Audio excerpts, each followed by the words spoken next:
কোর্সের এই সেকশনে আমরা কভার করব ব্র্যান্ডিং নিয়ে। মেইনলি আপনি এই ডিজিটাল স্পেসে কিভাবে আপনার ব্র্যান্ডটাকে অন্য সবার থেকে আলাদা করে রিপ্রেজেন্ট করবেন সেই বিষয়টি নিয়ে মূলত এই সেকশনে আমরা আলোচনা করব। এখন ট্রেডিশনাল মার্কেটে কিন্তু ব্র্যান্ডিং একরকমভাবে কাজ করে, আর ডিজিটাল সাইটে মানে ডিজিটাল স্পেসে কিন্তু ব্র্যান্ডিংটা অন্যরকমভাবে কাজ করে। ফর এক্সাম্পল, আপনি এলাকার মধ্যে একটা জুতার দোকান দিলেন। এখন আপনি হয়তো এটা প্রচারের জন্য এলাকা ভিত্তিক প্রমোশন করবেন, হয়তো মসজিদে লিফলেট দিবেন, অনেক জায়গায় পোস্টার টাঙ্গাবেন যে এই এরিয়ার মধ্যে বা এই ঠিকানার মধ্যে নতুন জুতার শোরুমটা হয়েছে। বাট ডিজিটাল বিজনেস বা ডিজিটাল মার্কেটিং আপনি যখন করবেন তখন কিন্তু আপনি আর এলাকা ভিত্তিকভাবে এরকম অফলাইনে মার্কেটিং করবেন না। তখন আপনার এই মার্কেটিংটা করাও কিন্তু লাগবে একটা কান্ট্রি ওয়াইজ বা ওয়ার্ল্ড ওয়াইড, যদি আপনার বিজনেসটা গ্লোবালি হয়ে থাকে।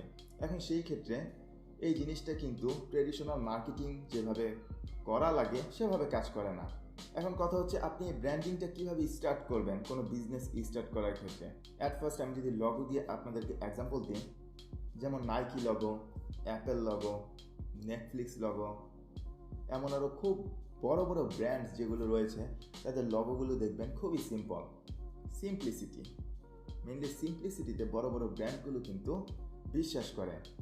এখন আপনি যদি আপনার ওয়েবসাইটে একটা লগো খুবই কমপ্লেক্স ইউজ করেন, মনে করেন যে খুবই কঠিন গিঞ্জি একটা জিনিস হলেই জিনিসটা খুবই ক্রিয়েটিভ হবে, তা কিন্তু না।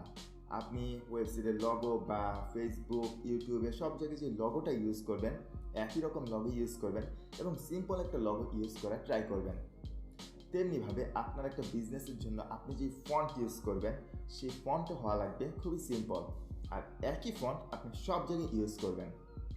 তাহলে কি হবে, একটা জিনিস যখন তারা এক প্ল্যাটফর্ম থেকে অন্য প্ল্যাটফর্মে দেখবে তখন একই অডিয়েন্স কিন্তু সিমিলারিটি লক্ষ্য করতে পারবে এবং আইডেন্টিফাই করতে পারবে যে এটাই আপনি বা এটাই আপনার ব্র্যান্ড। তাই লগোর পাশাপাশি যে ফন্ট সিলেক্ট করবেন সেটার ক্ষেত্রেও কিন্তু আপনার ক্লেভার হওয়া লাগবে। তারপর হচ্ছে গ্রাফিক্স। এখন গ্রাফিক্স ইউজ করার ক্ষেত্রে আপনি যদি এক এক ধরনের কাজে এক এক রকমের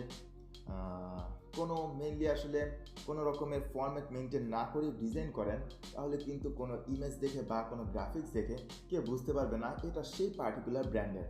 এর জন্য আপনি আপনার বিজনেসের জন্য বা ডিজিটাল মার্কেটিংয়ের ক্ষেত্রে যেই কোম্পানির আন্ডারে আপনি কাজ করবেন অবশ্যই প্রাইমারি কালার এবং সেকেন্ডারি কালার সিলেক্ট করে সেই কালারগুলো সব জায়গায় ইউজ করবেন। এখন এই মুহূর্তে এই ভিডিওটা দেখে হয়তো আপনার কাছে সব কিছু কমপ্লেক্স মনে হচ্ছে বা জিনিসগুলো ক্লিয়ার না, বা জন্টরি এই সেকশনের সবগুলো ভিডিও যখন আপনি ভালোভাবে দেখবেন তখন আমি এখন যেই কথাগুলো বলছি সেই বিষয়গুলো ডিটেলসে খুব ভালোভাবে বুঝে যাবেন। বাট ইন শর্ট, ব্র্যান্ডিংয়ের ক্ষেত্রে কোনো কমপ্লেক্স চিন্তাভাবনা করবেন না। নেক্সট লেকচারগুলোতে আমি যেভাবে আপনাদেরকে গাইড করব আপনার কোম্পানির জন্য বা অন্য কোনো কোম্পানির আন্ডারে যখন আপনি কাজ করবেন তখন সেই রুলসগুলো ফলো করে কাজ করার ট্রাই করবেন। Best of luck.